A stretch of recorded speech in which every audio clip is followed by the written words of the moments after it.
ladies and gentlemen, and welcome to the Polyhedron Cloudcast episode 25, and it's a very special podcast. Is that because John's not here? Well, there is that. I was going to say it's a very special podcast. I feel as if I should have, Rule Britannia playing in the background at this point, because today we are going to be talking about the UK Games Expo, and only the UK Games Expo, and the exciting games that are going to be coming to the show. And it looks like there's quite a few, Steve. Yeah, it's quite a few. This might actually be our most ramshackle podcast yet. And that is saying something. I've been going through the list of games. I think there's a list on Board Game Geek that Tom Heath, or I always get his name wrong. I want to say Slippery Dick, but it's not, is it? It's Slicker Dips. Slicker Drips. Slicker Drips, I think it is. Yes. Yes. Slipper Dick. Slipper Dick. Oh, bang goes my attempt to keep this one non-explicit, eh? Straight out the window. So he set up a geek list on Board Game Geek. As I am recording this, there are 218 entries on this list. That's a lot. We are not going through 218 publishers and games and designers. We're just going to go for what we think looks exciting, really, what's caught our eye. Indeed. So there may be a little bit of bias in this, then. Yes, there might be. I mean, and if we have forgotten your game, if you are a publisher or a designer, and we haven't mentioned your game, we do apologise. It's just, there are just so many games. Well, and we'll probably see you at the expo because Steve and I will be there. We will indeed. Now, I should probably say, I'm Steve. And I'm Andy. Now, usually we have a third person on the podcast, Mr. John Cage, but unfortunately he won't be joining us this evening. He is off to Chicago. So he's going to be missing the UK Games Expo. I think he's off to Chicago very, very soon. I don't think he's there quite yet. A couple of weeks, I believe. He decided that since he couldn't make it to the Expo, he didn't actually want to be tempted by and teased by all these games he can't see in person. So he decided to duck out this evening. So if you've not listened to us before, John is our waffle filter.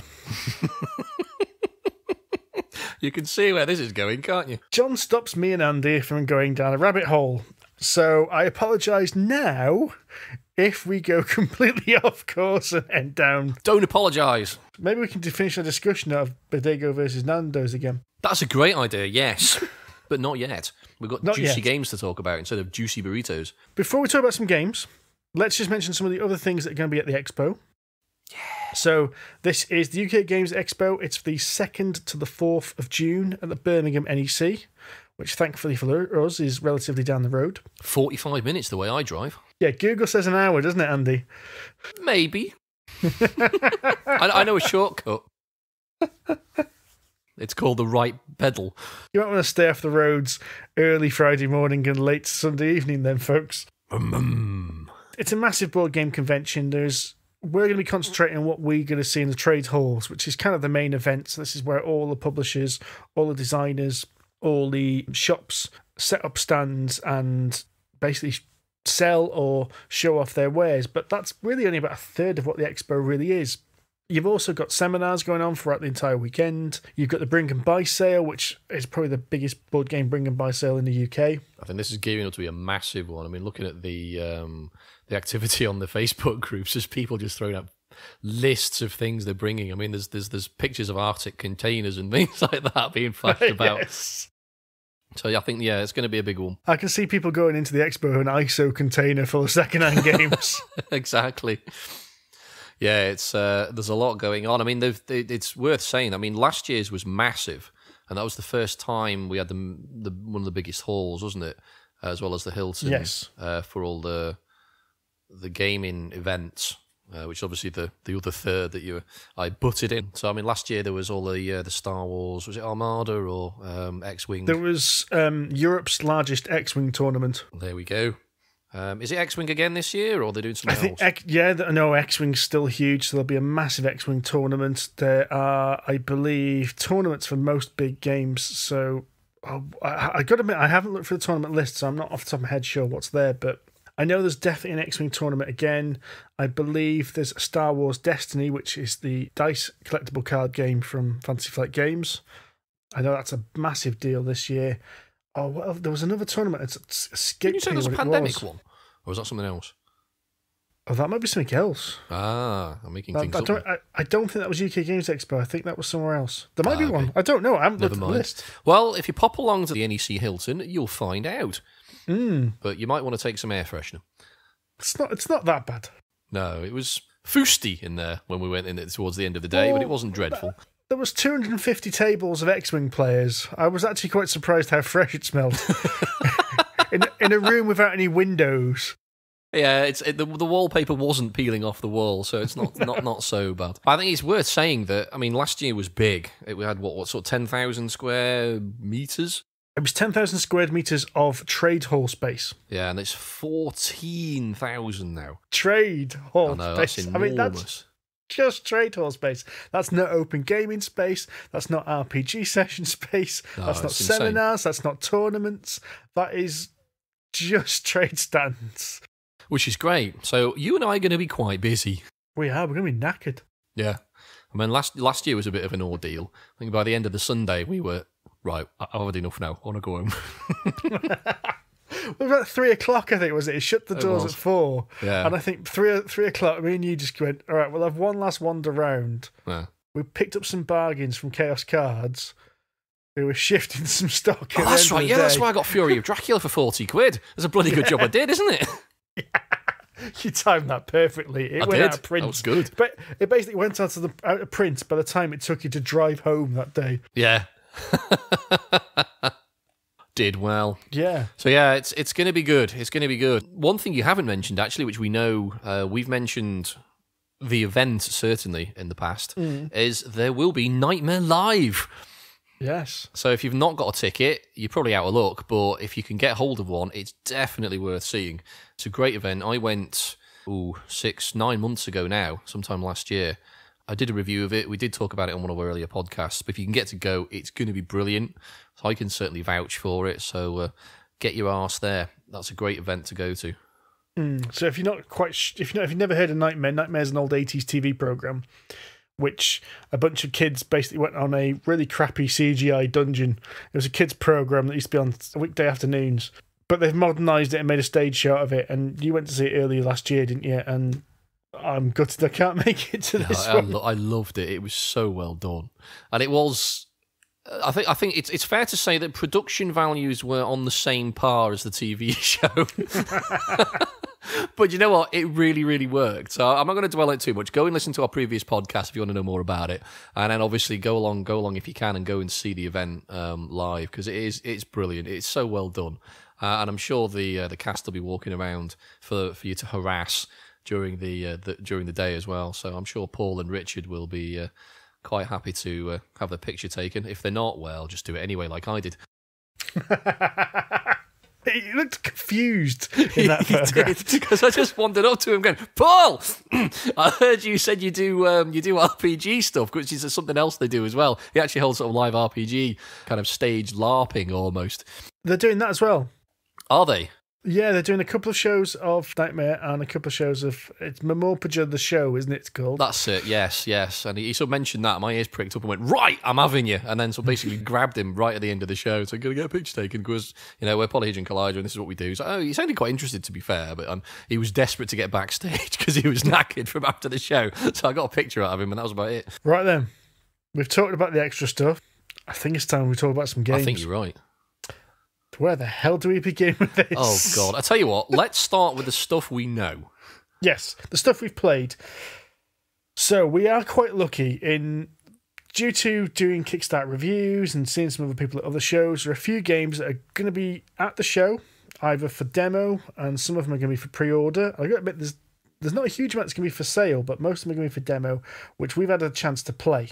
So let's go for some of them because we can have a little bit of stance of knowledge, shall we say, on these rather than just plucking things out of our arse. Before the ground beneath our feet falls away and we are revealed to be the charlatans that we are. Yes, exactly. I think the big one that we all three of us have played, actually, even John, who's sadly not with us, is the City of Kings. Yes. Which we've all played, we've reviewed, we've talked about it in a previous podcast, not in the not too distant past actually, and I think it's fairly safe to say we loved it to the point that two of the three of us have backed it. Yes, 2/3 of the Polyhedron Collidercast have backed this game. So if that's not an endorsement for Frank's game, well, I don't know what is. No. But yeah, Frank West will be at the show. He'll be demonstrating the City of Kings. And if you can get a seat down there with him, it's definitely worth playing. Obviously, if you can get a late pledge going as well. I believe he's got a late pledge manager on, so definitely worth going to see. Yeah, and that's one of those games I think you've got to try, because looking at the images, I don't think really does that game justice. So, very quickly, it is a co-op fantasy adventure style game where you go out to the wilderness in order to try and get resources back to base, back to the City of Kings. And you'll have story-based quests where you might have to defeat so many monsters or such like, but it's a very Eurogame style build to a fantasy adventure game, so it's all quite deterministic. There are some dice in it for the resources and some dice if you want to use some of the magical abilities, but a lot of it is kind of, you know where you're going to move, you know what you're going to be able to get, and you know, like, all the damage to the monsters is how much damage you're going to do. But I don't think it really comes alive until you start moving those pieces across that board, and it clicks. It really does click. Yes. I mean, it looks, when you I still remember when you said to me, you first sat down at that table, you looked terrified because of all the bits when Frank had set it all out. It's quite an imposing game when you first sit at it, because there's a lot to it, but it works so well.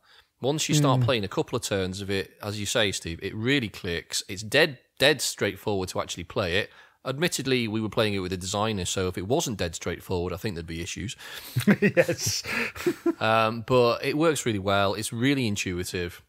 And you do have certain RPG elements to the game. So you're in some control over how you evolve your own character as you progress through the game, and you can decide where you want to go. Although you can try and tell John, don't go there, John, but he'll do it anyway. Keep a choke chain on the rest of your party. Yeah, I mean, that look of horror, my thought going through my head when we first sat down was, this looks like someone has just upended Jamie Stagmar's prototyping kit.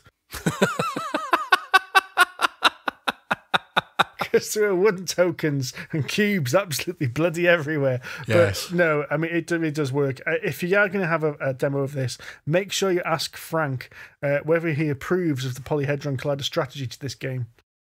I'm gonna suggest he probably doesn't, but we'll let him speak for himself. Yeah, we'll let him come to you. He'll let him tell you that. So that's definitely one. That's City of Kings, and it's by the City of Games is the name of the publishing company. But the chap demonstrated by Frank, who we've mentioned in the past, go check it out. Definitely. And another big one actually that we know is going to be there. Although I don't think Ian's got a stand of his own, but he will be there demonstrating the game, is Ravage, Dungeons of Plunder. Yes. Which we actually talked about in our last podcast. We did, and by the time this episode goes out, it will be live on Kickstarter right now. Indeed. So, we mentioned this last week. There's a written review on the website at the moment as well. This is a dungeon crawler where rather than playing your typical fantasy tropes, you'll be playing a bunch of orcs. And what really sets this apart is, instead of your typical, you attack, you get some loot, you attack, you get some XP, you only get XP by actually rolling the dice. So you only level up by doing active things, and the currency is teeth, so you have to punch things in the face. It's brilliant. It's brilliant. It looks a bit like Drizzt or the Wrath of Ashadlon kind of games when you first play it, or Warhammer Quest, but it really drives forward, and there's a really good momentum to this game. You don't sit back and turtle, it's not about the deep, careful strategy that you might get in Descent, where you might want to block the corridor. This is all about running in and hitting things as quickly as possible and working out how to manage the bad guys that are coming into the dungeon with you. Yeah, I really enjoyed it. As you said, it was really engaging. You wanted to press on, even though, well, actually, the game forces you to press on, to be fair. So there's always this, okay, we'll turn over a tile. Oh, God, what's happening next? Oh, thank God for that. It's a well of life. We're all right. Ian from Beardy Brothers will not be on a stand with this game. There's a possibility it might be on the Modiphius stand, because I know Modiphius are helping Beardy Brothers with the publishing of this. But Ian will be demoing this in the playtest zone. So Playtest UK are like a volunteer group who basically playtest people's games for them and provide feedback. So they have quite a big stand at the Expo every year. So if you want to try something like ultra brand new before most people have played it, go check out the playtest group. Yep, they're a nice bunch of people in red t-shirts, at least they were last year. Yeah, they'll be there in the red t-shirts, no doubt. They should be easy to spot, and they're nicely prioritised on the map, so they should be easy to find. Go check out that for Ravage. Yep, it's a good game, really. Yeah, but you and I played it on Tabletop Simulator, didn't we? Yes, so we don't play the physical version yet. No, I think it'd be worth us having a look to see how it compares. Well, I'm sure it'll be fine. But yeah, we both enjoyed that, so definitely one to play there. And another one we know, and they are, I wouldn't say good friends of the show, but we have an excellent working relationship with Board and Dice, who have been very busy over the last 12 months. Oh God, yeah. Because they're demoing, 3 games this year? 3 games and 1 expansion. There you go. 4 games. Well, 3.5, yeah. So 3.5, yeah. The first one I wanted to mention that we looked at, God, it must be the best part of a year ago now, is Beer Empire. Cheers. Which we played on Tabletop Simulator as well, actually, which is our first foray, actually, into that interface. Wasn't it Tabletopia? It might have been. It was a long time ago. I think it was Tabletopia. Maybe it was. And you and John got bored because it wasn't working, so you tried to test the physics by making a ski slope. We did. It was a very successful ski slope. It was, yeah.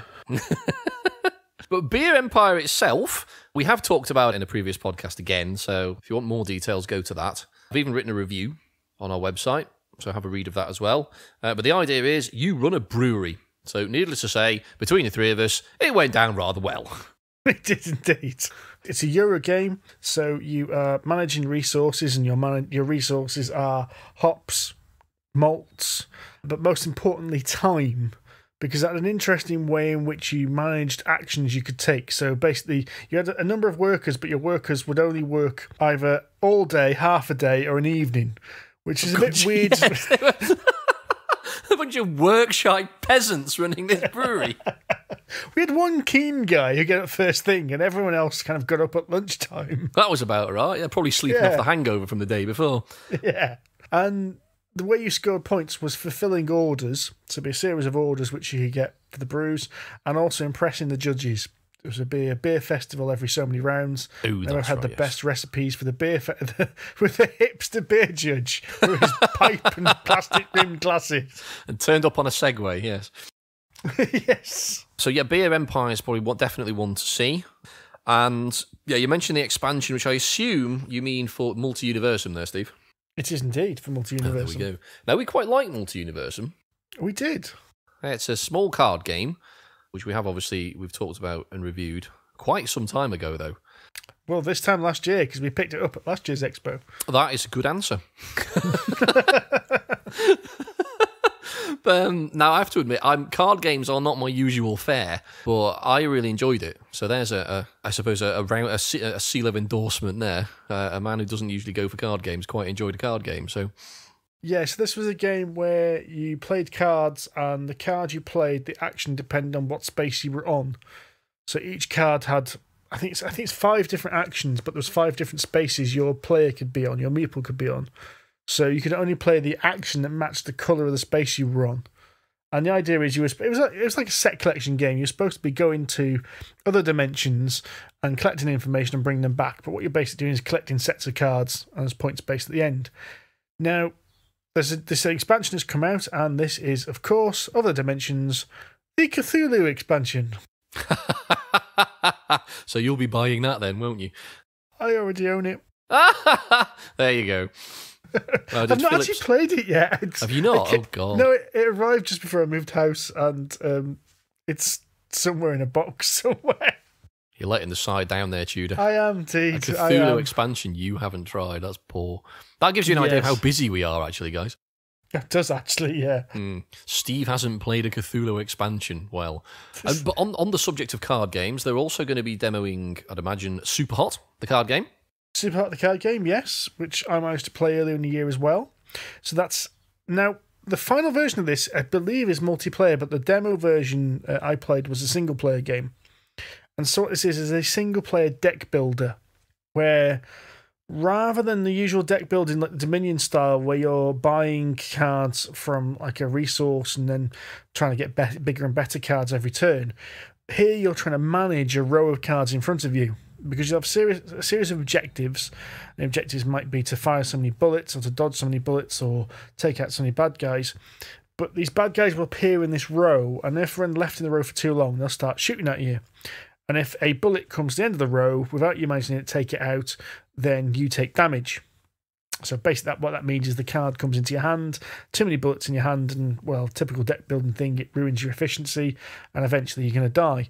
So although it's a deck building game and you're trying to manage the deck of cards in your hand, there's a lot more manipulation going on that you normally see in a deck builder. So there's a lot of puzzle actions of, right, I need to take this card out and then move this card in, juggle it around. Oh crap, but if I do that, I'm going to get shot in a round. Right, okay, let's rethink that. So it's basically a puzzle game. It does sound fun. It is. I mean, I'm not the biggest fan of solo games, but I've really, really enjoyed that, so I'm quite looking forward to the final version, see what the multiplayer aspect of it is like. Excellent. And what is their third game? Because we know they've been busy. The third game has not come out yet. I believe it is for sale for the first time at the Expo, and it's for the first time some people have seen it, and that is Pocket Mars. Ah, yes. Now, Terraforming Mars, of course, is the flavour of the year. What with Terraforming Mars and Martians, A Story of Civilization, and another game we'll mention in a few minutes. There's a suspense for you. Oh yes. Drum roll. So the Red Planet is obviously the destination of choice for 2017's gaming. Well, it's because Trump's president, everyone wants to leave. When a planet with no atmosphere is more enticing than staying where you are, you know there's a problem. I must admit, I don't actually know the mechanics of this game very well. I know it's a 2 to 4 player game, and I know it involves building up things like communication arrays, habitats, research bays, that kind of thing. That's all I really know, but I know it's supposed to be quite a quick game, so I think it's supposed to take 15 minutes to half an hour to play. Okay. 2 to 4 players. So, again, yeah, we'll see what you think about it more than anyone else, because you say you're never a big fan of card games. So no, well, I find them less enticing, let's put it that way. But I would be interested to see it. And also, of course, it's the one of the three or four that we know the least about. So we definitely need to go and see it anyway. If not, duty bound by professionalism. Well, a little sneak peek, and unfortunately the timing of this couldn't be worse. A demo copy of Pocket Mars arrived in my post this morning. Oh, well, there you go. So God I damn might it. get a chance. Yes, God damn it. If it arrived a few days earlier, we might have been actually to be able to talk about it from a position of knowledge and understanding. However, it didn't. So we're basically talking shite. So that's good. That's Board and Dice. So they've got a fairly strong presence. Whilst on the subject of Eastern European games publishers, there is also Hannibal and Habicar, which has recently just funded on Kickstarter by Phalanx Games. So I know Jarrow and Phalanx will be present at the Expo, so I'm going to say hello to them. I had a look at Hannibal this time last year at the Expo. It looked really good then. I've backed it on Kickstarter, unsurprisingly. unsurprising.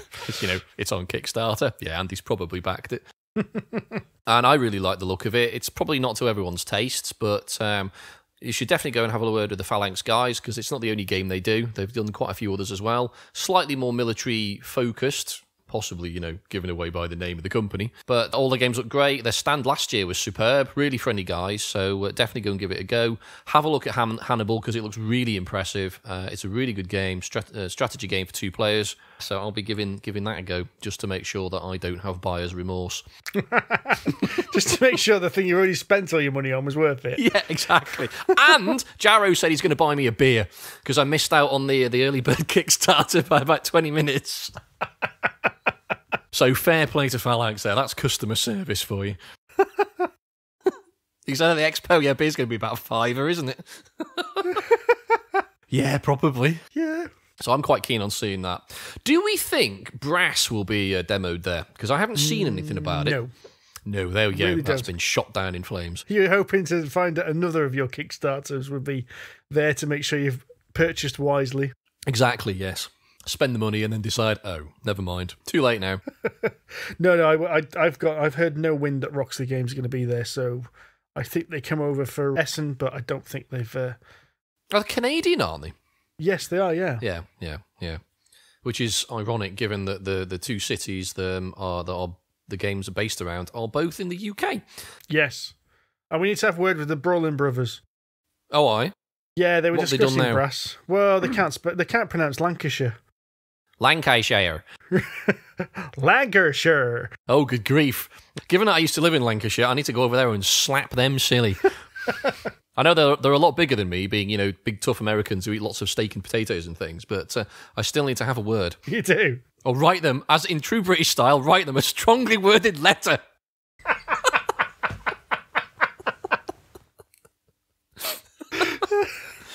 Hear that, boys? It's coming in the post. First class, I might add. No expense spared.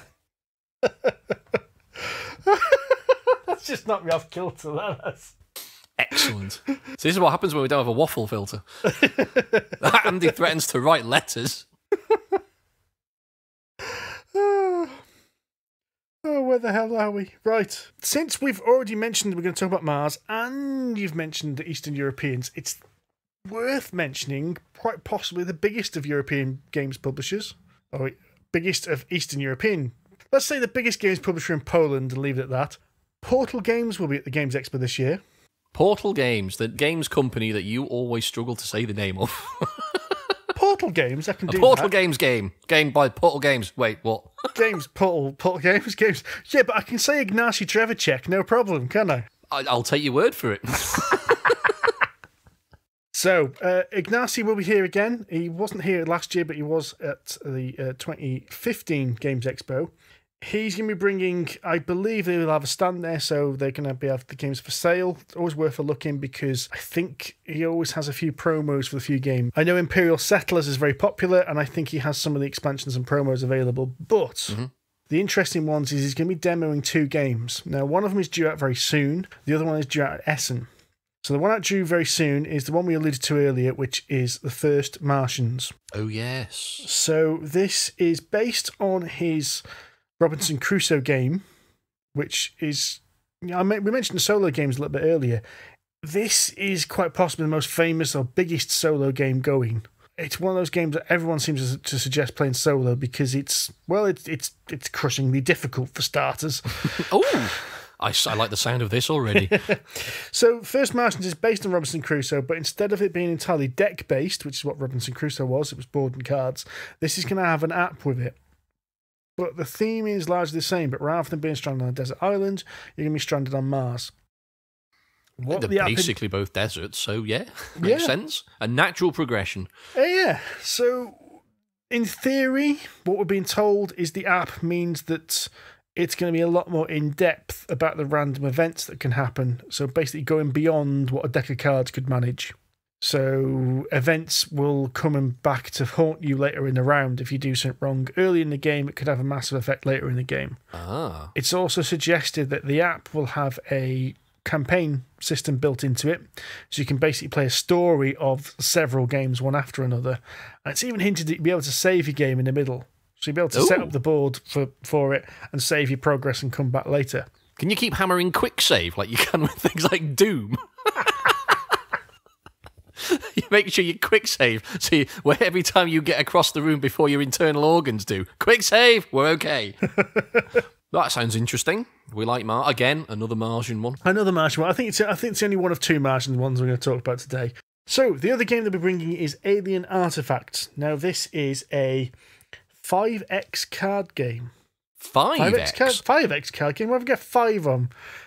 4x What's the other X, card then? game. Exclamation? So this is a 4x card game in which you are an interplanetary corporation researching vessels into uncharted space. So it's Eclipse then? Well, yeah, but as a card game. Okay, interesting. I was going to say, this is probably the game for you to have a look at because you're a massive fan of 4X games, you're a massive fan of space. I am. So I think this is should be higher on your list of games to play, Mr. Right Lewis. up my disease-ridden alley. Yes, right up your disease-ridden alley. I shall be having a look at that, yes. Yes. And don't the game, forget... I mean, not my disease-ridden alley. I know nobody needs to look at that. Don't forget, Mr. Trevicek does like his biscuits. Ah, I remember you talking about this now. Yes. So and I asked you how on earth you know what kind of biscuits you liked. Oh, he's even said on the tweets he's put out about the UK Games Expo, has said, right, we'll be showing off First Martians and Alien Artefacts. Don't forget the hobnobs. Right then, on the way up, we need to pop into Tesco's and get some chocolate-covered hobnobs for him. Yes. Milk or dark, though? Oh, depends what you're dunking them into. I think milk chocolate if you're dunking in tea, and dark chocolate for dunking in coffee.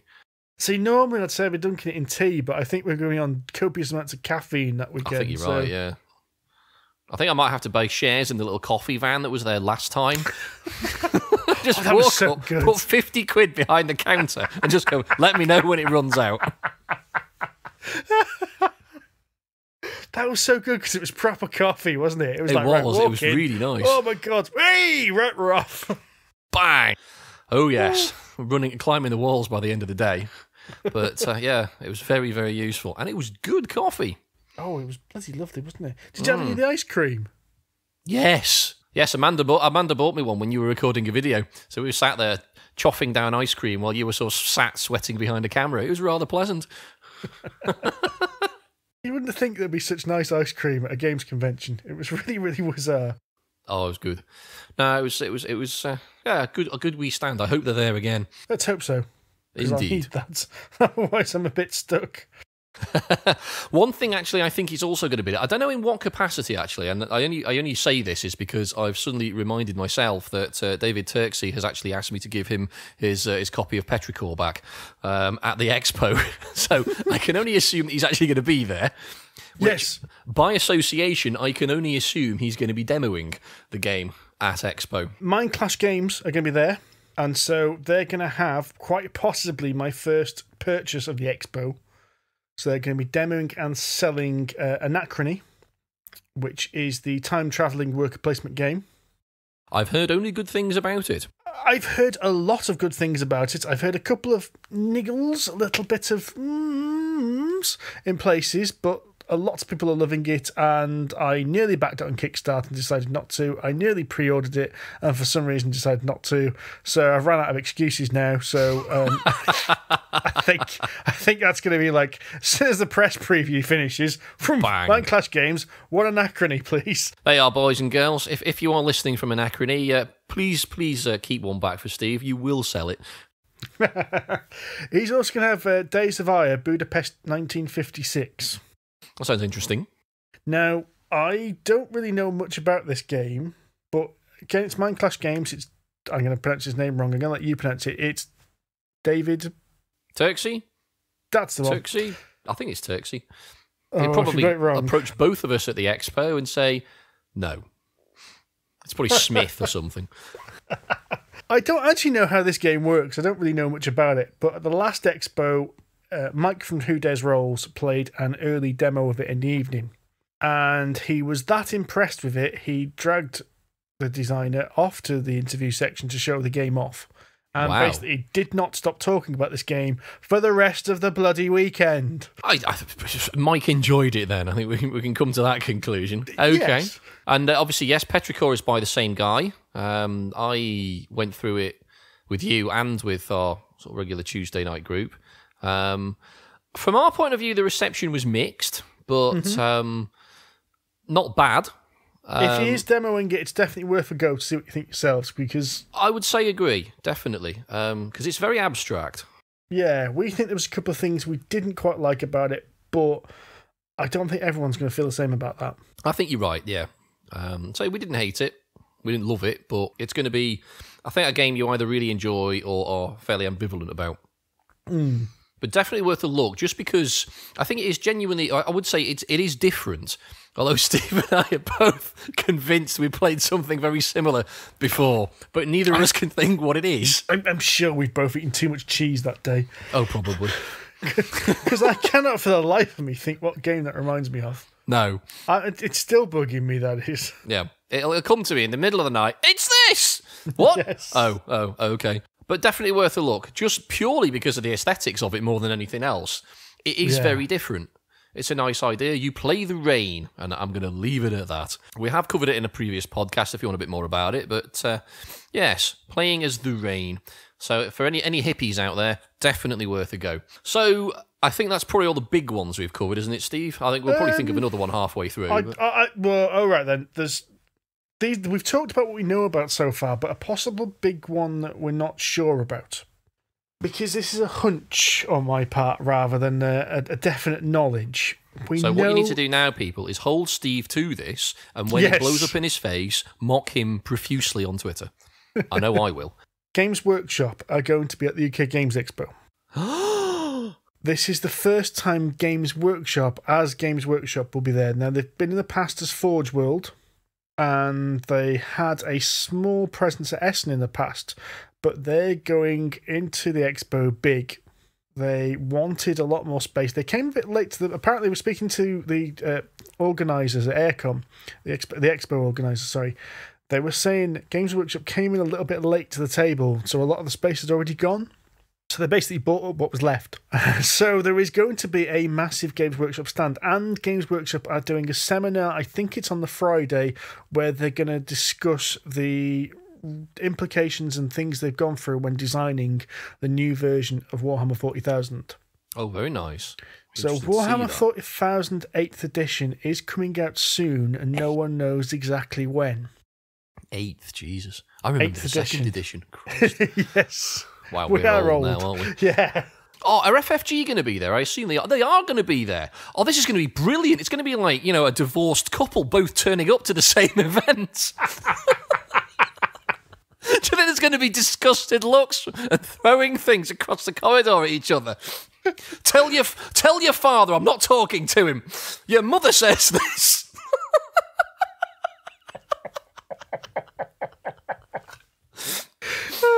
Oh man, that's going to be hilarious. Wouldn't it be just good if it's like you look across the aisle and it's just like they're all standing there in their t-shirts, just arms folded. Yes, absolutely, yes. Giving each other the evil eye.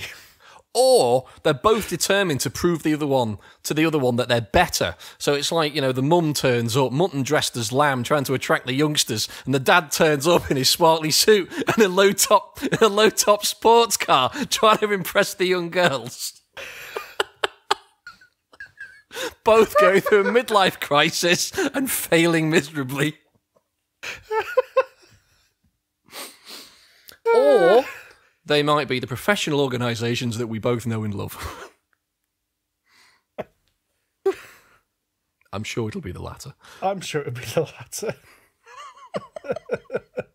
So I'm trying to work out now which one's the mutton dressed as lamb mother and which one's the midlife crisis father in the loop. I reckon Games Workshop's going to be the mum. You reckon? Yeah. Because it's got the bling, you see. Whereas Fantasy Flight is always, a little bit more conservative. It's got the car. I don't know. It's a hard one to call, you're right.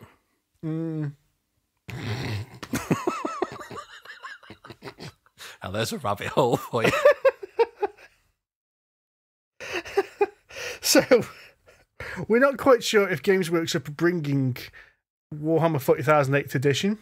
They will probably be bringing Shadow War Armageddon, which is their remake of Necromunda. Oh, hello.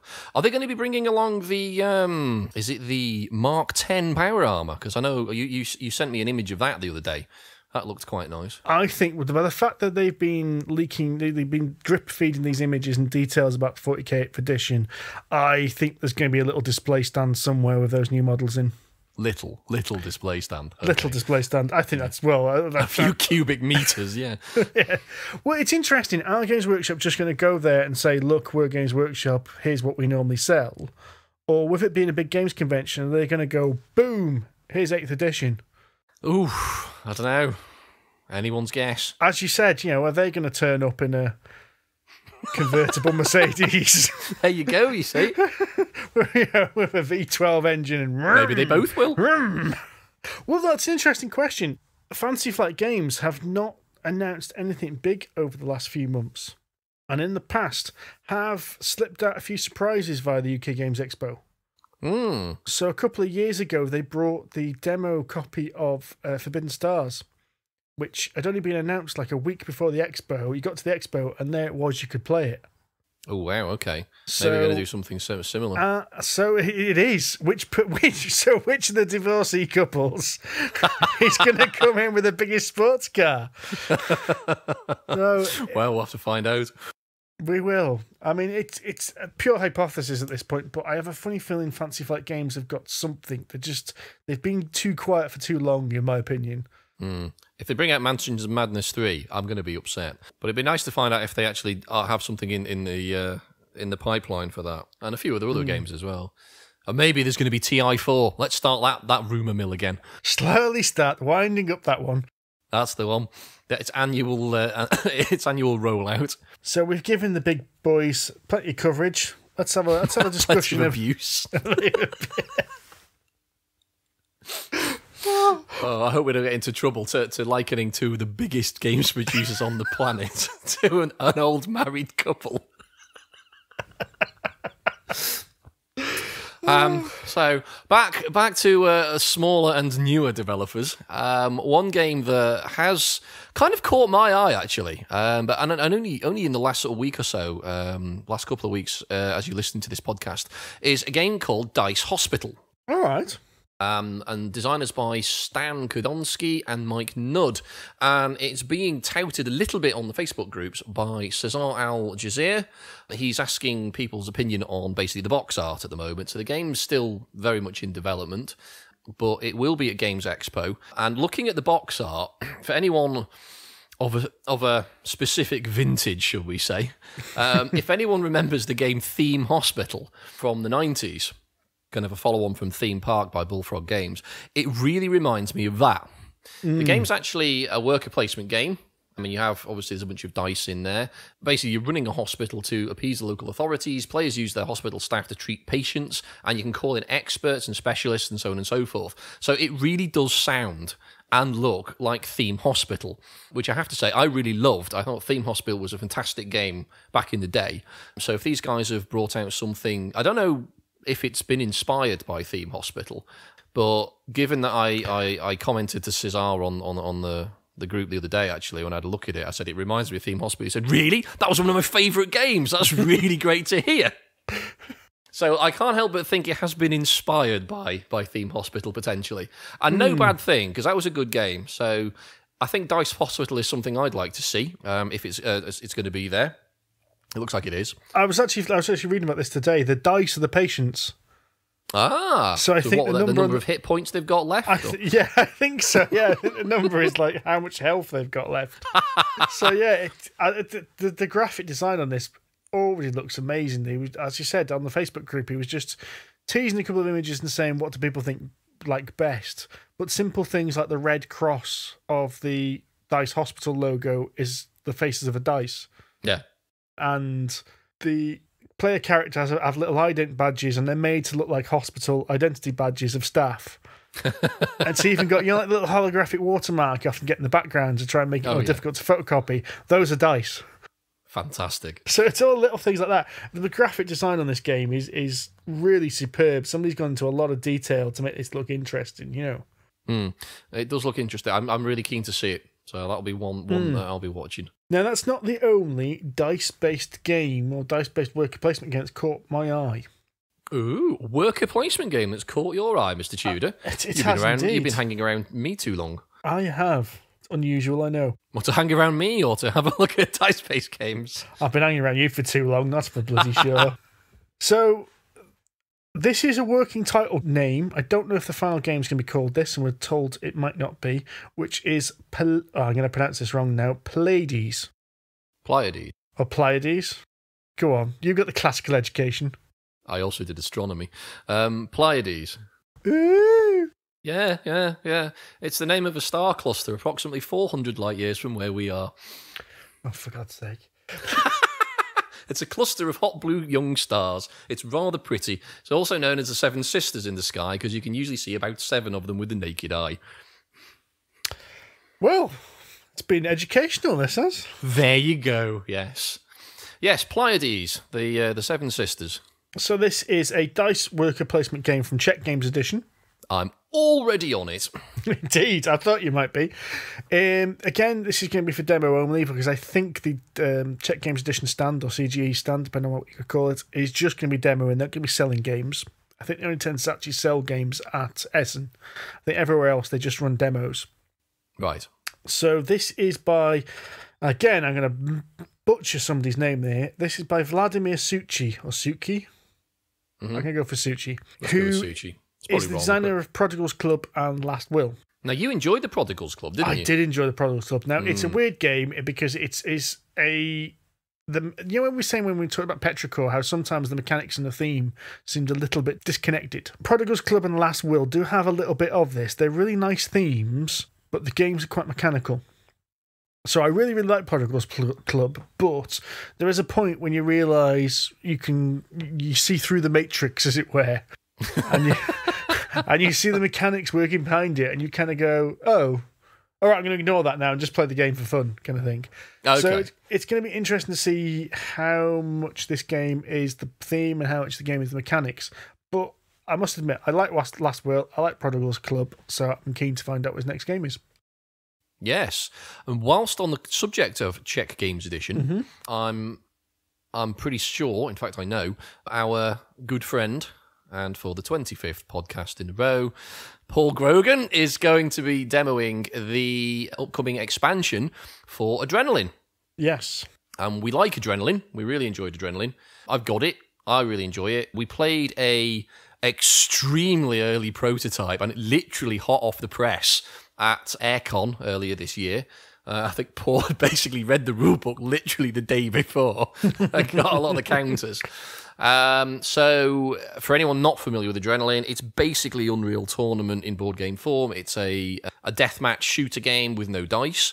So you're running around a room, picking up guns, shooting each other. Fast-paced, frantic fun in a sci-fi environment, and the expansion introduces things like team deathmatch, team play, capture the flag, and various other play modes as well.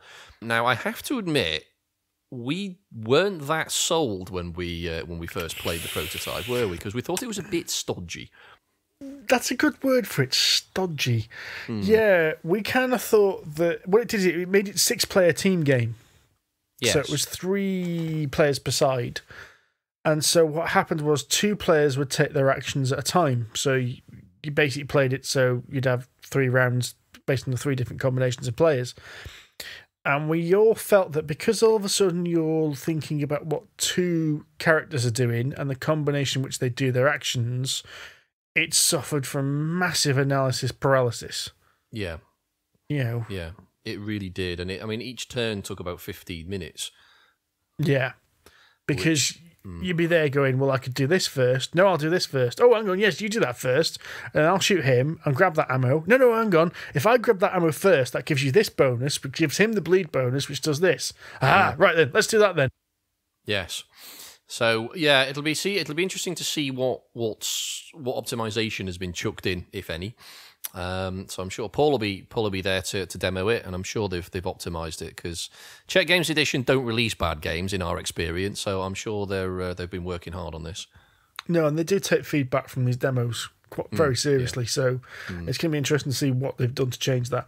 One we didn't play at AirCon, it was at AirCon. Actually, there's 2 more games from Czech Games Edition. So the first one we didn't play, but I believe our better halves did, which was Codenames Duet. Yes, they did, which is essentially what 2-player Codenames. And they all came away, I believe, with very positive reviews. Yes. That's so what we can say because we didn't play it. No, I know. We're so like, was it all right, girls? Yeah. And that's about as far as it went. So, yeah. Well, and the reason we didn't play it is because we were stuck in a game, 6-player game of Adrenaline for about 3 hours. So there you go. Definitely worth playing. At least having a look at the Czech Games Edition stand. Paul's always there, very friendly, and yeah, the CG games are really good. So we always try to say hello. While we're talking about Paul is Czech Games Edition rulebook writer and does all the demos. He also does the Gaming Rules podcast and YouTube channel. He is going to be doing like what's the correct word for basically social event on the Saturday evening. Meetup. Yeah, meetup. That's the one. So, at 7 p.m, I'm not quite sure where it is off the top of my head, but if you look for it on Facebook, if you look for Gaming Rules on Facebook, it's on his Facebook page as an event. So, we're going to go along to that. Well, I am. I assume you are as well. Yeah. Well, I'm driving, I think, I'd imagine. Well, one of us is. So, one of us ain't getting home without the other one, so... Yeah, so we're going to pop along there and we'll say hello. That's probably the best. If you want to try and meet us, actually, if you're staying over at the expo and you want to say hello, that's probably the best place because we're not going to be running around trying to demo as many games as humanly possible at that point in time. No, we'll probably sat in the corner, asleep in a cup of coffee. Yes. So that was Czech Games Edition, of course. We mention Paul all the time, so the obligatory mention for Mr. Grogan. Now it's almost contractual. We do it that often. There is another game that we have kind of missed, and we referred to the amount of space this year. I mean, you've mentioned already that Games Workshop turned up and went, right, I'm having all of this space, and they got this massive stand coming up. But Games Workshop are a big company. They're a multi-million-dollar organisation. There's another game. There's another game that we know about that's got a similar size stand, and they've released 2 games? Yes. Yeah, that's Inside the Box Games, or ITB Games, and yeah, they've released 2 games. One of which we played, which is Statecraft, which we enjoyed. Which is a game of political manoeuvring. You're a political party, and in fact, the timing of this is going to be quite apt, isn't it? I think it is, yes. If they've got games of Statecraft going on, then it's literally the week before the general election here in the UK. So I think they will be missing a trick if they don't demo Statecraft on their stand. And maybe, change some of the artwork to include maybe a white beard or some grey hair. Oh, no, that's already in there. And a dead fox. A dead fox. You know Jerry Corbyn's already in there, don't you? Is he? Yeah, he was in the art of the original version, yeah. Oh, superb. Do you know, some people are going to get very confused the weekend of the expo because we, and a lot of other people, will be tweeting the entire weekend. Mm-hmm. So if you can't make it to the expo and you want to know what's going on, then 2nd to 4th of June, go on Twitter and look for the hashtag UKGE. But bear in mind, that's also the hashtag that's been employed for the UK general election. Oh, fantastic. So you're going to have a bunch of gamers who can't go to Expo getting annoyed that their game feed is being filled up with political rants about the NHS and housing market and stuff like that. And then you're going to have a lot of very confused political pundits going, why am I looking at a small plastic model of a bloke with a gun? Well, it could prove to be a slightly better leader than most of the other political parties. You never know. Anyway, the big thing that Inside the Box are bringing, and we spoke to Inside the Box at Aircon, and this is bonkers what they're planning. So the big release is going to be Subterra. So Subterra was a game about underground exploration and horror, basically. And it hit Kickstarter earlier in the year, did really, really well, and the production copies are supposed to be in time for them to sell this game. So they're going to be selling and demoing this game. I'm kind of disappointed I didn't back it now, but never mind. Well, as I said, you'll have a chance to play it. There we go. Play it and buy it on the 2nd to 4th of June. They're planning on turning the entire stand into a massive cave. Wow. And as we said, if you look at the floor plan, this stand is the same size as Games Workshop stand. And apparently all the staff are going to be wearing hard hats and spelunking gear. That's going to be amazing. And there's going to be giant polystyrene rocks everywhere. It's going to be a spectacle. Or please tell me they're going to have grooves. That would be amazing. If somebody is sat in the corner dressed as a groo. And we're not, for the millennials, we're not talking about Gru from Despicable Me. No. We're talking about little dark creatures that live in caves from the game Zork from the 80s. Or 90s. 80s. 80s, definitely 80s. Do you know, I never played the original Zork. Have you not? No, It's bloody difficult. I played the remake in the 90s. Ah, okay. Zork Nemesis, which was the myth. You remember Myst? Yes. It was based on the same game as Myst, just set in the Zork universe. Oh, Zork awesome. universe, as if that's like a thing. So, cave. It is dark. You have been eaten by a grue. There's no grooves in it, though. No, oh, you can't have Zork without grues. That's well, like I don't having remember. a bacon sandwich without bacon. That's not my best analogy to date. No, that wasn't, Andy. Oh well. Right. One in the inside the box games stand should be very easy to spot. Another one that's going to be really, really easy to spot is Wotan Games. Uh-huh. Now, they were there last year with War of the Nine Realms. It hit Kickstarter. It didn't do very well on Kickstarter. They're giving it another go. Now, I kept saying I'm going to go see it last year, and I didn't. So I've made a promise that I'm going to go there this year and check out this Wotan Games and check out War of the Nine Realms. You won't be able to miss it because their stand is a double-decker bus. They had that last year, yes. Yeah. I remember that. I kept thinking I should go in that bus. Never did. Yeah. Oh well. And we got called up for it afterwards. You didn't come in We our bus. Did you go? No. Oops. We better make a point of going in this time. We'll go in and go, look, we're here. We're in the bus. Get out. Get out of our bus. So War of the Nine Realms is, of course, a Viking-themed game. I don't actually know much details about it. All I know is it's a Viking-themed, and there's cauldrons of blood. Nice. Yeah. And this is not to be confused with Nine Worlds No. by Richard Denning. Which will also be on demo at the Expo. Indeed. So don't get those two confused. They're very different, although both about Vikings, but very different games. Very, very different games, actually, yeah. And that's actually another point. Richard Denning's new game is also going to be on demo, which is The Magnificent Men and Their Flying Machines. That sounds fun. Yeah, when I talked to him about 6 months ago, and it just sounds really interesting. So you're basically going on races. You're basically building a plane, then going on a race. Awesome. And so it sounded a bit like elements of Galaxy Trucker. Right. So you're building a plane, but it didn't have the Galaxy as in the thematic and the way the race works. So you'll have a course. So whereas like Galaxy Trucker, you had a random deck of events. This you'll know, there's going to be mountains and things like that you've got to overcome. That sounds awesome. Please tell me the demo stand is going to have a couple of people in like flying goggles and those big white scarves they have from the 20s. Oh, I hope so. That would be amazing. In jodhpurs and whatever the hell they wear. Flying jackets and Flashheart. They need Lord Flashheart from Blackadder Goes Forth. Well, the Nine Realms stand had them all dressed as Vikings, so I'm going to be very disappointed if they don't have them all in the flying gear. And that would be so good. Break out your best booze and let's talk about me for the next 3 hours. That should be the intro to our podcast. Right, next time, let's do that. Break out your best booze and let's talk about me. I'd quite enjoy that. Yeah, I know. One thing I'm quite interested in, and this is purely driven by my interest in the subject matter rather than anything I know about the game itself, is the game Holmes, Sherlock and Mycroft, designed by Diego Ibanez.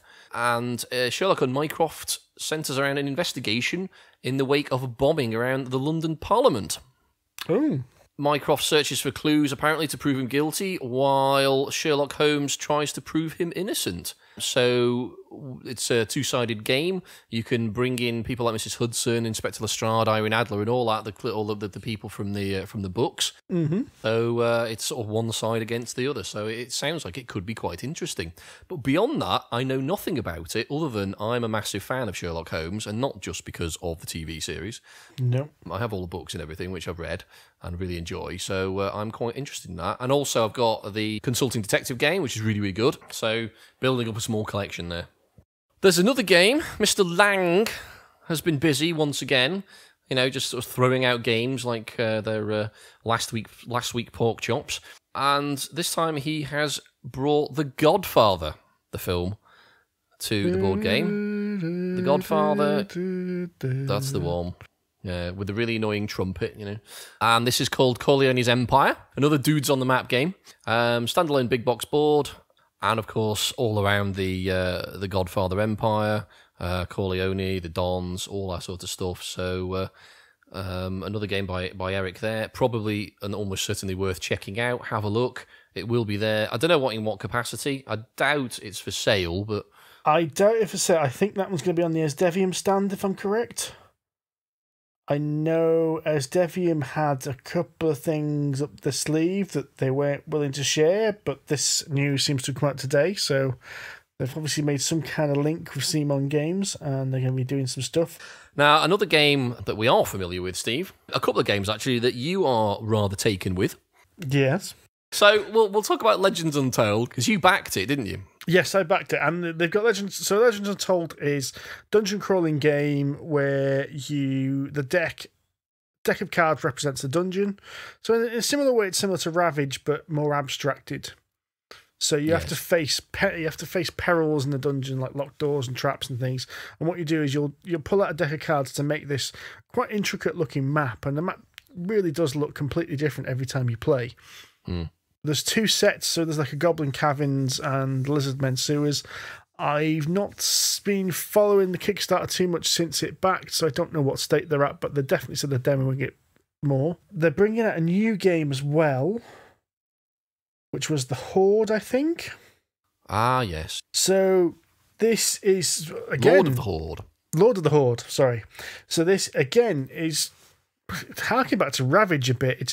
There's a bit of a crossover here. So this game, you're playing orcs. So I think the idea of this game is it's spring, the frosts have all thawed, and the orc horde can now move south to claim land, basically.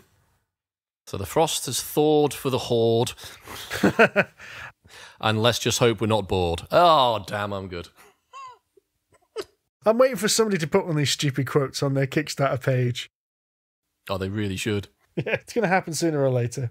Frank did quote me for City of Kings, though, which I'm quite flattered by. Oh, that's all right. Well, he did, for the Kickstarter campaign. Yeah, that's what I'm saying. City of Kings is actually damn good. The review of Farsight, for instance, Lewis did use one of our more sensible quotes, but I'd rather he just put lakes are bastards. That would have just been much funnier.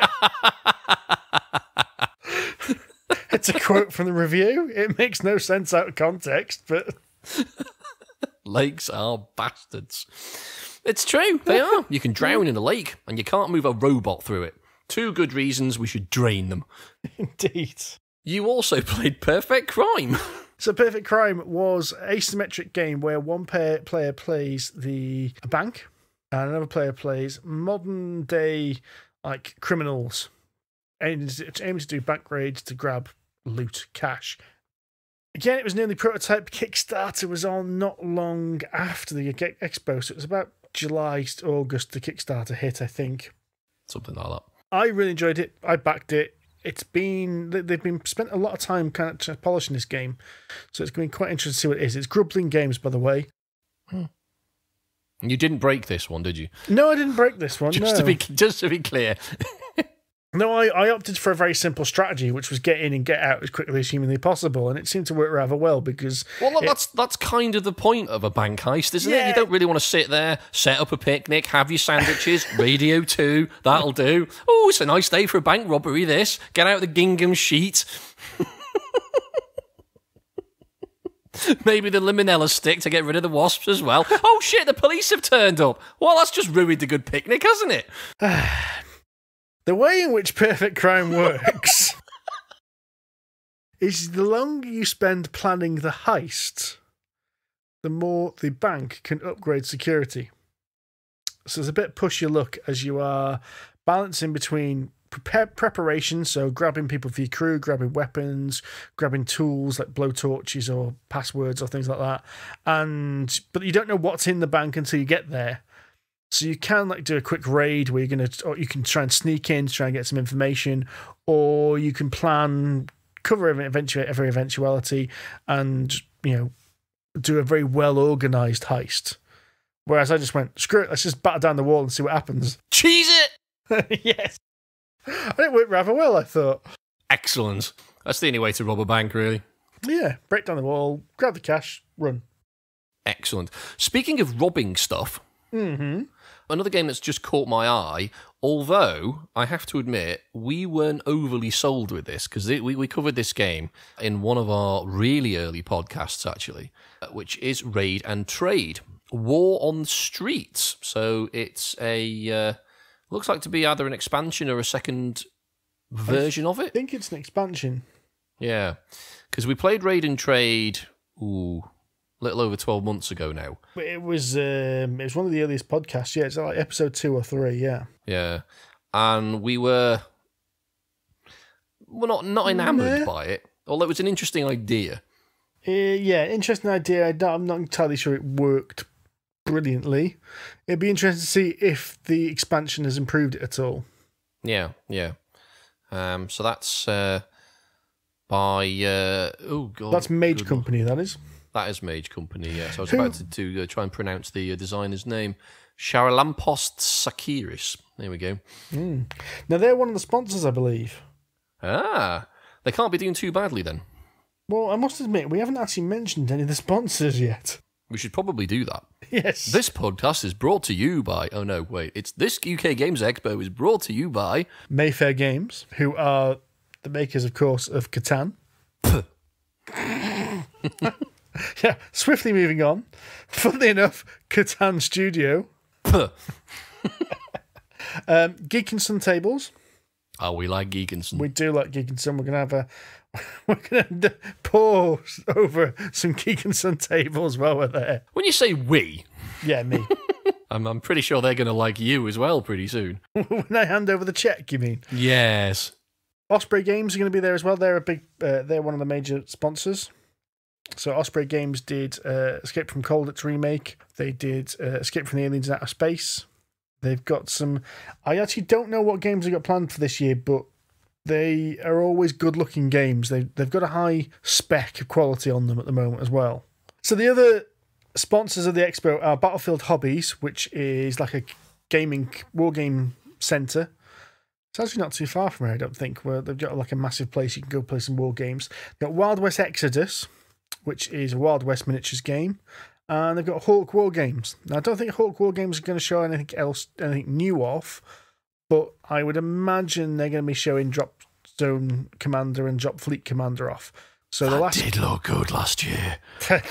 So last year they had the massive to-scale dropship, which was awesome. It was awesome. The Scouser within me was really, really resisting lifting that and running away. Lifting it? It was huge. I know. Lifting it as in stealing it. Look over there, guys! Put it under my Mac, you know. But no, it was huge. It was something like 2 or 3 meters long. It was an enormous model. It did look impressive, amazing. Though. It did, yeah. And the game looked pretty good too. Yeah, and again, I keep meaning to try out the game, so I keep saying we're going to try out Dropfleet Commander, and hopefully this is the year I'm actually going to play it. Awesome. And, something that's just caught my eye. Go on. Not a sponsor, but Monolith Games with Batman the board game. There you go. Yeah, that's trousers that have just been soiled. That is indeed, yes. So it's only been demoed in one other convention so far, so that we're going to be getting this pretty damn fresh. Fresh. It is apparently based on the Conan board game system. Oh, this is the one with the clever use of energy and cards and things, isn't it? So you can go hog wild for a turn, but then you go spend three turns eating your sandwiches to try and recoup your energy. Yeah, that is exactly it, yeah. And it's got a dynamic way in which actions turn, so you don't have to, like, I go, then you go. It's like, right, I'm going to do this, then I'm going to do this, then I'm going to do this. The Conan version, I think when we played it, is like the equivalent of, right, I'm going to charge through and batter this door open, which gives you line of sight to fire the fireball. I'm going to dodge out the way of the fireball. Then once the fireball's hit him, I'm going to hit that evil sorcerer with my broadsword. Awesome. Broadsword. So the whole idea of the game is it's very dynamic. You keep swapping actions. So what we've seen of the images so far is it looks like the basic mechanics are the same as Conan. So hopefully it's going to have this dynamic actions. Where it's going to be different is going to be interesting. I'm worried it's going to be too similar to Conan. I hope they've mixed things up enough. Well, I can't see Batman throwing fireballs or broadswords around, so, you know, it's going to be slightly different. It's going to be slightly different, but what I mean is I hope it's got enough... I mean, it's going to be different in respect that hopefully Batman's got like a whole utility belt full of batarangs and smoke bombs and, you know... all bat spray. Yeah, all kinds of crazy stuff in there. And hopefully that's enough to make it interesting. Now, people were saying the demo that was held previously, you were fighting against Bane and his bad guys. Ooh. And they've made the Joker pretty prominent on all the posters so far. Mm-hmm. So hopefully there's going to be a bit of Joker action in there. Not for sale. Kickstarter's going to be sometime later in the year. We don't know when. I suspect that's probably going to be quite a high-value Kickstarter. Yeah, Conan was not cheap, but... No. I don't mean in terms of the actual individual cost for the game. I meant it's probably going to be quite popular. Oh, yeah. I mean, did you see how much Conan actually raised? I think this is going to do more, isn't it? Oh, easily. Everyone loves Batman. Have you seen the miniatures? No. They've started... I don't think they're prototypes. I think they're only 3D renders, so they are the sculpts. They're not the final thing. Sure. But they've shown miniatures of Batman and the miniatures of Nightwing. Oh, yes. Sort of Robin too. Yes. They look very pretty. Oh, I'm sure they do. Who's doing the... Is it Monolith doing the miniatures, or are they sort of getting Monolith are doing the miniatures, so it's all Monolith. But right. If you've bought a Monolith game, and if you've bought Dark Souls, and if you've bought a cool Mini-O-Not game, or Simon, as we both said, there's a certain similarity between the way they're packaged. Which makes me wonder. Is it the same supplier? I think that there's a common theme between these companies, I think. Possibly the same factory. Yes, probably the same factory in China, isn't it? That's what it really is. Yeah. Probably. So yes, I'm very, very excited to play the Batman game. Again, after I've bought Anachrony and put that under my arm, I think I'm off to Batman, off to the Monolith stand, and just planting myself on the table and saying, "I'm here. I'm playing Batman. I will not be moved." Definitely. Oh, that'll be good. Right, I'm definitely... I love Batman as well, so I think both of us are just going to sit there and go, right, we're playing this. Begone the rest of you peasants. The media is here. I don't care if you want to play this game. Go away, peasants. See, look at this press pass. That makes I'm more important than you are. By the way, if he does do that, people, you have my permission to punch him. Yeah, that's fair. Another game that I think probably deserves a mention. Yeah. On behalf of actually Richard from We're Not Wizards more than anything else, because I know he's had his eye on this game, and I don't think he's coming to the expo. So, on behalf of We're Not Wizards, there's a game called Awesome, Oresome, about mining by Sarah Kennington. I think it's already kickstarted. Yes. The project's finished now, but that looks like it's going to be present there. Richard was all over it and really excited about it. I know little to nothing about it, so I'm not going to claim otherwise. But it seems to be quite a popular game. It's showing up all over the place at the moment, and that's going to be demoed there. So, and it looks like it's going to be for sale. So I assume this is probably the end of the Kickstarter campaign. Yes. So it kickstarted sometime earlier in the year. Now I must admit, I get mixed up between this and another game which is also coming at the expo, which is Mined Out. Yes. Because two British publishers produced games about mining within about a week of each other. Yeah. I've seen more of Mined Out than I have of Awesome. Well, I think I've seen more of Awesome than I have of Mined Out. Well, there you go then. Well, wow.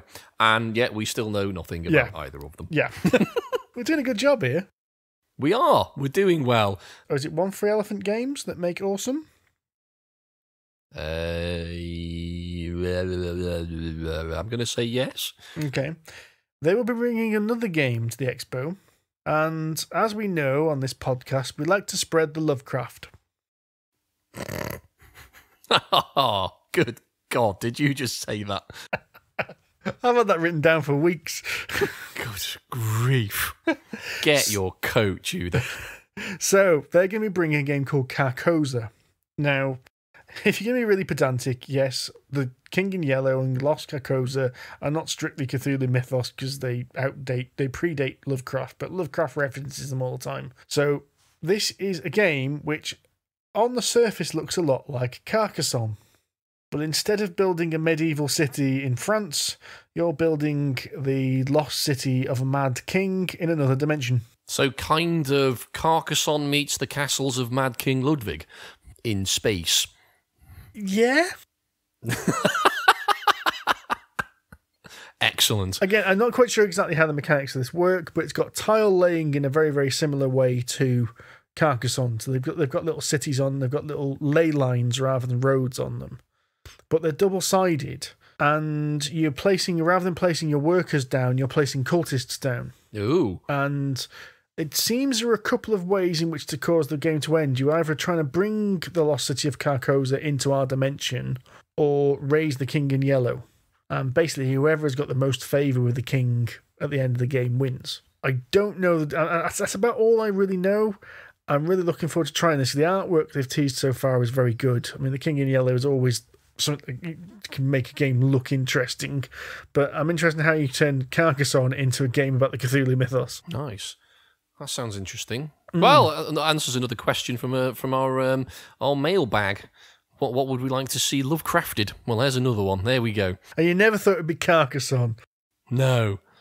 Actually, speaking of stuff we've already seen before, Brides and Bribes will be there as well. Yes. Which we did look at, 9 months ago or more now. In fact, I've still got the prototype with me in a box, wrapped up. Yes, this is Space Balloon Games. Yes. We quite enjoyed it, I think, on the most part. Yeah, you did. It's a really interesting game. So it's similar to worker placement, but what you're also doing is one of the things you're manipulating is who you're going to go send off to be married. So you're trying to marry yourself into these big houses. So you're going to send off your suitable bachelors into these various houses, and then you've got to try and impress the bride. But it was interesting that by getting someone married off, it took them out of the game. So you got to be careful about who you sent where, because if you sent someone to the wrong place, you could end up scoring low points rather than high points. So it was really quite interesting in that regard. And we found a major undertone of horrific sexism in the game as well. But it was a product. It's. I think it's an accurate reflection of the time it is trying to portray. Yes, you could make that argument. Yes. I think that's fair. I mean, it's set in Geneva, Genovese boroughs and things, and all in Shakespearean times, and that was the done thing back in the day. It was. Chaps indeed. turn up with wine and poison, trying to woo their potential bride. Yeah, that was it. Yeah, you got more points by bringing sparkly jewellery. That's it. Whereas the modern day equivalent is going to a club and buying her a Bacardi and Coke. Don't think you're going to get a Genovese princess though for that. No. Or indeed any princess. Her name's Tracy and she thinks she's a princess. Just because you're wearing a plastic tiara, love, does not make you a princess. I used to wear a tiara. What? No. I say that came out wrong. I said I've worn a tiara once. It makes it sound like I used to wear it continually. It's like you make it sound like it was like, every day, turn up for lectures. Maybe it was. No, once on a night. I was quite drunk, to be fair. It was quite a comfy fit, though. I forgot I was wearing it. You see, you're not going to beat John on his taffeta ball gown. I'm sorry, what? Well, yeah, John has taffeta ball gown, which I don't think he's worn just once. I think it's been several occasions. Oh, you see, there's no excuse for that. Is it comfortable? Did he suit it? Did you want to buy him a Bacardi and Coke?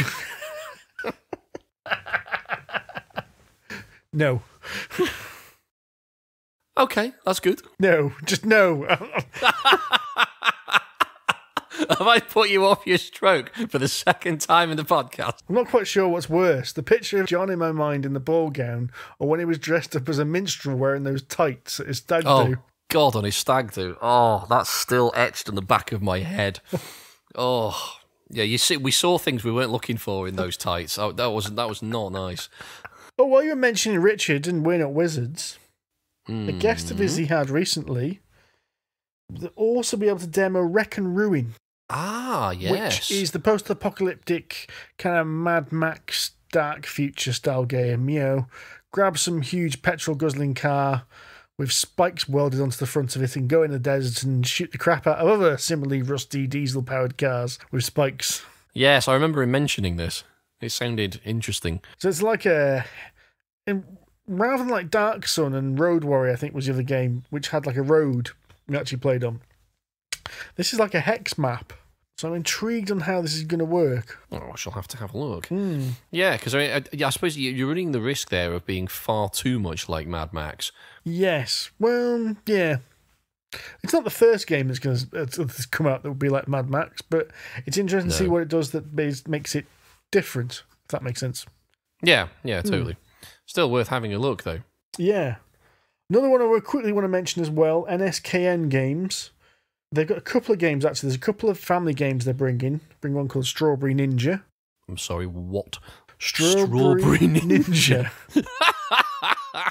However, the game that's intrigued me is Shadowscape. So Shadowscape, on its surface, looks a bit like your standard cooperative dungeon crawling kind of game.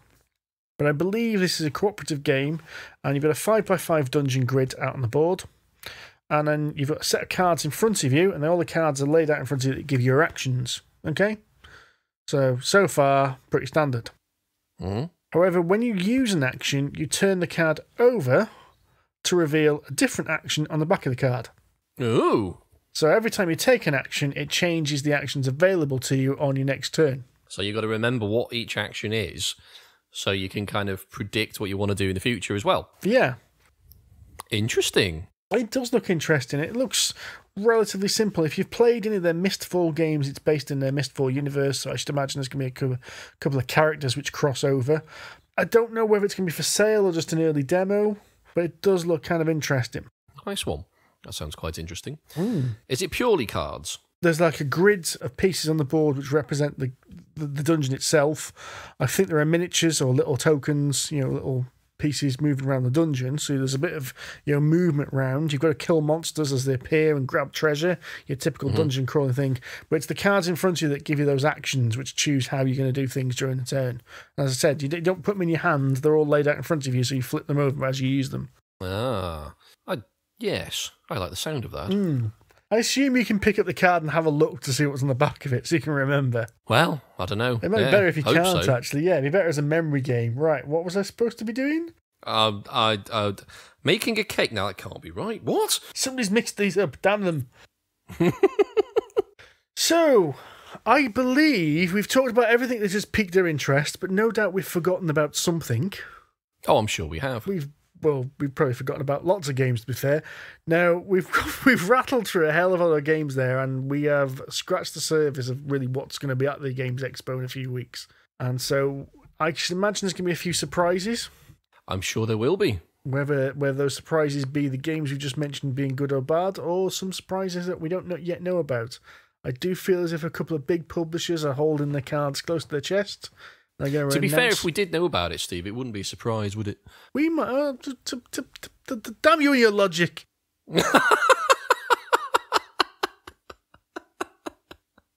I hate to poke a hole in your recent argument there. We're really looking forward to the expo because we're not quite sure exactly what we're going to see. As I said, we have hinted at probably about 90% of what we know is going to be there. 3 full days. Even if we went and sat and had a look at every single one of the games we've just mentioned, I think about 20 games would fall off the list. Oh, at least 20. What we're going to have to do is transcribe this podcast and make the list we've just covered to make sure we actually see all the games we've just mentioned. If you are a publisher and we've not mentioned your game, we are very sorry. We've tried to cover as much as we can. Something's going to slip through the crack. But we will recover the expo probably when we're there and again afterwards. So if we have missed you, get in touch, give us a kick. Find us actually at the expo itself, because Steve and I will be there in all of our glory. Well, I say glory. But find us, say hello, and we will try to mention you in a future podcast as well. Yeah, especially if you've got an upcoming game. Should be easy to spot. We're going to be wearing our Polyhedron Collider t-shirts. And I'll probably have a stupid hat. Yeah, you'll have the stupid hat. What do you mean, the stupid hat? Well, you've got more than one.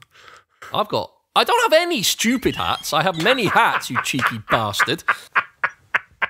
You nearly fell for that one as well. Nearly, but not quite. I might buy an all-new stupid hat, though.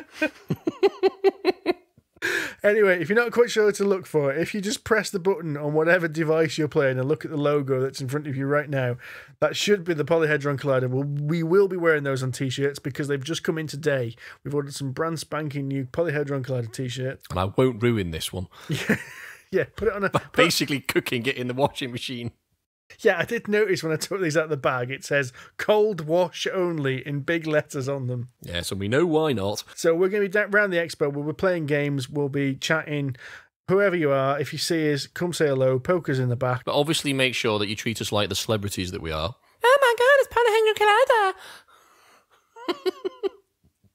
Or like one of the gaming members of our Tuesday night group in Worcester says, God, it's weird hearing you in person.